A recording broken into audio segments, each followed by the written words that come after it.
A reading from the Holy Gospel according to Luke chapter 10, verses 17 to 24. The 72 came back rejoicing. "Lord," they said, "even the devils submit to us when we use your name." Jesus said to them, "I watched Satan fall like lightning from heaven. Yes, I have given you power to tread underfoot serpents and scorpions, and the whole strength of the enemy. Nothing shall ever hurt you. Yet do not rejoice that the spirits submit to you. Rejoice rather that your names are written in heaven." It was then that, filled with joy by the Holy Spirit, he said, "I bless you, Father, Lord of heaven and of earth, for hiding these things from the learned and the clever and revealing them to mere children. Yes, Father, for that is what it pleased you to do.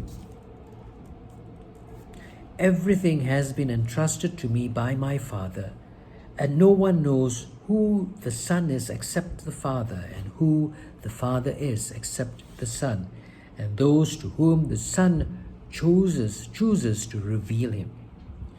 And then turning to his disciples, he spoke to them in private. "Happy the eyes that see what you see, for I tell you that many prophets and kings wanted to see what you see and never saw it, to hear what you hear and never heard it. The Gospel of the Lord." The 72 came back rejoicing, and these 72,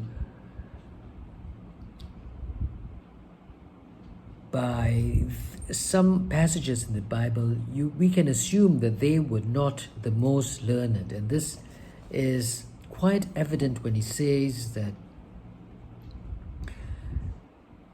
"Father, Lord of heaven on earth, for hiding these things from the learned and the clever and revealing them to mere children." So these are not the most learned people.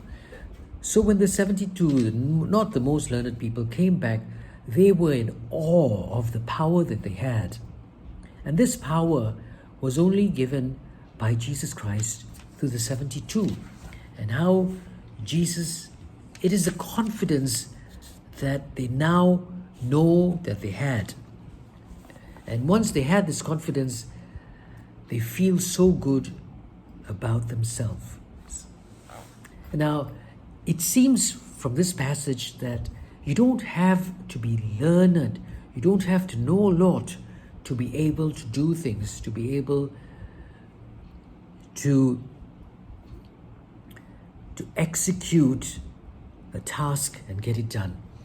And this is very evident from this passage. And we have to empower the people below us and give them the confidence that they can do it. And once they know the way, once we give them very specific instructions, they then see themselves achieving things that they themselves thought they could never achieve. This is the greatest gift we could give as leaders to anybody. The confidence and the empowerment and the tools to fish for themselves and see for themselves they can do a lot, and they don't really need to have education, and they don't really need to have a lot of knowledge. This was very evident in me myself. I never had a degree when I went out to work, and that was a burden for me because I thought I was not as good as so many people. And then I went to do my MBA, and that was just a piece of paper. But that paper gave me so much of confidence that I didn't have this low self-esteem anymore just because of this piece of paper. And that's what a piece of paper can do. That's what a little bit of motivation, that's what a little bit of empowerment can do to people. So empower your people, encourage them, and see them transform before your very eyes.